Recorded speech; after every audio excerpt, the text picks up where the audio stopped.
شروع کرتا ہوں اللہ کے پاک نام سے جو بڑا مہربان اور نہایت رحم کرنے والا ہے۔ امام علی علیہ السلام کی خدمت میں ایک شخص حاضر ہوا اور عرض کرنے لگا، یا علی، میری دعا قبول نہیں ہوتی، میں کس طرح سے دعا مانگوں؟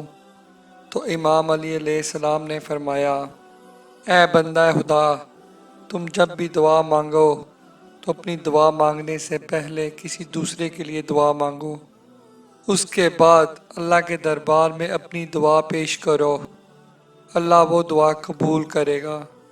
اس شخص نے عرض کیا، یا علی، کیا اس سے افضل کوئی اور طریقہ ہے جس سے دعا مانگی جائے اور وہ رد نہ ہو؟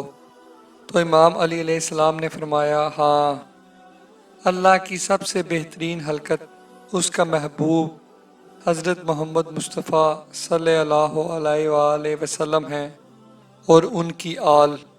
جب بھی دعا مانگو تو اپنی دعا سے پہلے اللہ کے محبوب کے لیے دعا مانگو کہ اے اللہ، تو اپنے محبوب پر رحمتیں نازل فرما اور ان کی آل پر رحمتیں نازل فرما۔ اس کے بعد اپنی حاجت مانگو، اپنے لیے دعا مانگو، اور اللہ کبھی بھی تمہاری دعا رد نہیں کرے گا۔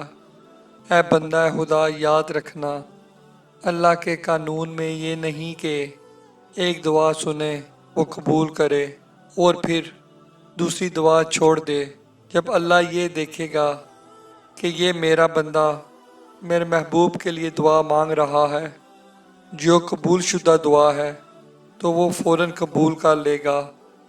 اس کے بعد تمہاری حقیر دعا پروردگار عالم کی دربار میں پہنچے گی تو اللہ رحمان اور رحیم ہے، تو وہ تمہاری دعا بھی قبول کر لے گا، قبول کر لے گا، قبول کر لے گا۔